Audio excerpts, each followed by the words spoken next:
Sama hanya dengan kita, kalau kita belajar bahasa Inggris, kita juga belajar tentang vocab mereka.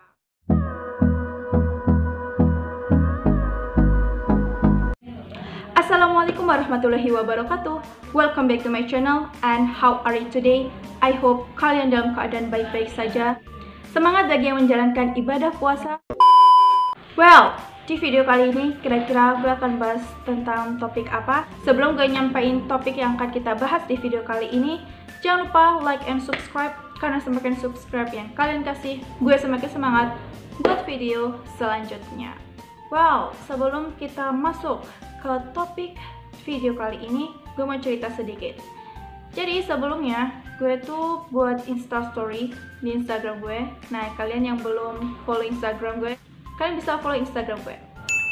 Nah, jadi gue buat vote kira-kira di video selanjutnya gue pakai kacamata atau tidak, dan the result hasilnya adalah tidak pakai kacamata. So di video kali ini gue nggak pakai kacamata, so forget it about it. Kita langsung aja ke topik video yang akan gue bahas kali ini.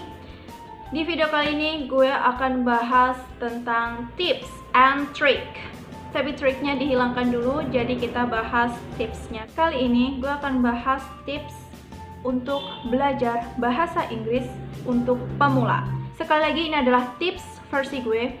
Jadi kalau seumpamanya kalian punya tips versi kalian bisa komen di bawah. Karena gue yakin setiap orang itu pasti punya different way, kayak cara yang berbeda ketika mereka ingin mempelajari sesuatu. So, mereka punya tips yang berbeda dari tips yang akan gue kasih setelah ini. So, are you ready? Langsung aja yang pertama.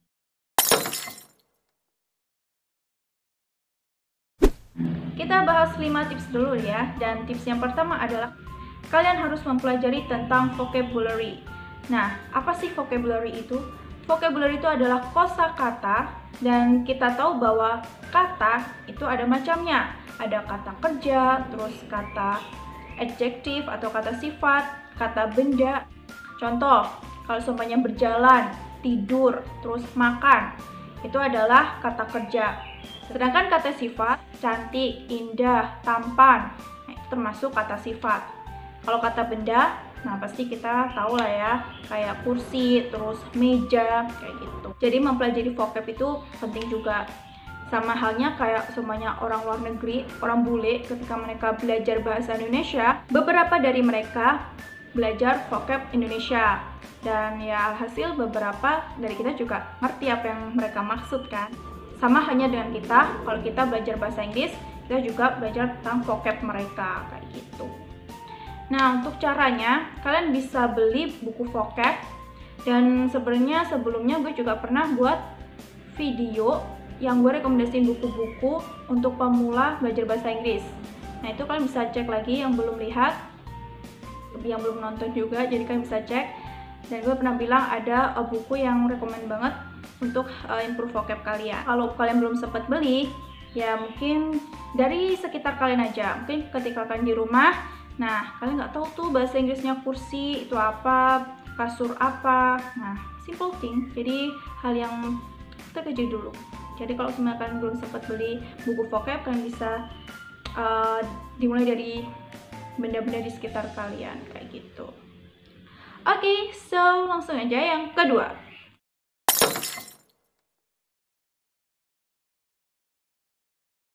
Yang kedua, if you like listening to music, kalau kalian suka dengerin musik, nah kalian juga bisa nih pakai metode ini untuk belajar bahasa Inggris.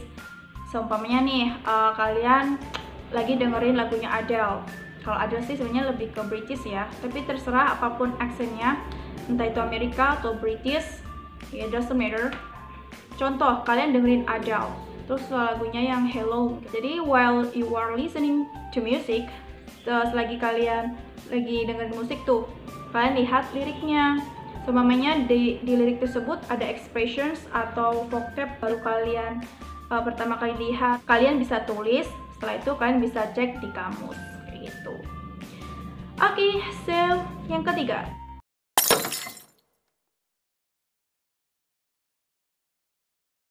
Yang ketiga, if you like watching movie, Nah, kalau kalian juga suka nonton movie, nah kalian juga bisa nih buat metode ini belajar bahasa Inggris. Dan ingat, ini harus English movie ya, jadi harus film berbahasa Inggris. Jadi kalau kalian suka nonton drama Indonesia, drama Jepang, drama Korea, itu nggak bisa dong, karena pasti mereka use their own language. Jadi kayak mereka tuh pakai bahasa mereka sendiri gitu. Sedangkan kita kan ingin belajar bahasa Inggris tuh. Berarti kita carinya film bahasa Inggris yang berbahasa Inggris. Dan kalau bisa pakai translate dulu ya. Pakai translate English. Nah, ketika kalian lihat translate-nya, terus ada vocab yang kalian baru lihat dan kalian nggak tahu artinya, nah kalian bisa pause dulu movie-nya, terus kalian catat, nanti cari di kamus kayak gitu. Sama halnya kayak dengerin musik tadi ya metodenya, jadi kayak kita cek vocab-vocabnya, kalau ada yang nggak tahu artinya kita tulis, terus nanti dicari di kamus kayak gitu. So langsung aja yang keempat.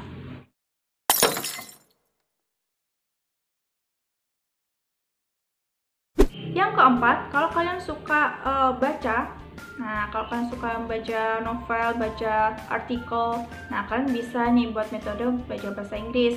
Kalau gue sih lebih dulu suka, ya sampai sekarang sih. Kalau gue sendiri, gue lebih suka baca artikel English kayak gitu. Gue yakin pasti kita punya Instagram kan. Nah, itu juga bisa jadi kesempatan buat bisa belajar bahasa Inggris. Contohnya kayak kalian follow artis English atau mungkin pemain film English. Nah, ketika mereka kayak buat story atau mereka post their pictures, ketika mereka buat caption in English, terus kalian kayak nggak tahu artinya, nah itu kan bisa catat, terus kalian bisa cari di kamus kayak gitu. Jadi nggak harus baca novel atau artikel. Tapi kalau kalian suka baca novel atau artikel terus use English is better, jadi itu malah lebih baik ya kayak gitu. So yang kelima,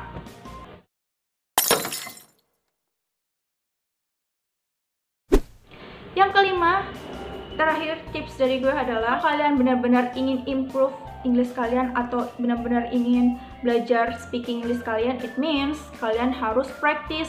Jadi langsung praktek, karena kalau speaking kita nggak pernah practice ngomong ya jadi useless. Oke? Jadi langsung practice. Kita bisa practice speaking kita kayak kita ngomong sendiri. Kita bisa atur stopwatch di HP kita 2 atau 3 menit, terus kita ngomong tentang hobi kita atau our experience, kayak pengalaman kita kayak gitu dalam 2 atau 3 menit. Kenapa harus ngomong sendiri sih?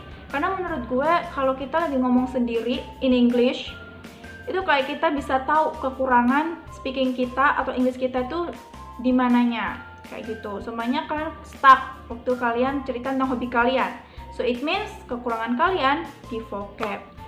Pasti kayak kalian bingung, gue mau ngomong ini nih, tapi Inggrisnya nggak tahu. Nah, berarti itu kan kekurangan kalian di vocabulary, kayak gitu. Oke, sebelum closing, pesan dari gue adalah the most important one, you must have intention. Kalian harus punya niat. Percuma dong kalau kalian ingin mempelajari sesuatu tanpa ada niat. Sama halnya kalian belajar bahasa Inggris nih. Kalian nggak ada niat, ya sama aja gitu. Karena aku yakin kalau kalian sudah ada niat, ketika ingin mempelajari sesuatu, itu pasti akan lebih mudah, kayak gitu. So keep your intention. Itu dulu dari gue. Semoga gue bisa buat video selanjutnya, dan semoga video kali ini bermanfaat buat kalian. Dan jangan lupa komen di bawah kalau kalian punya tips versi kalian sendiri. Oke? Dan tentunya jangan lupa like and subscribe, and jaga kesehatan. That's all for me. Wassalamualaikum warahmatullahi wabarakatuh. Subscribe. Closed doors, I'm a fool for your love.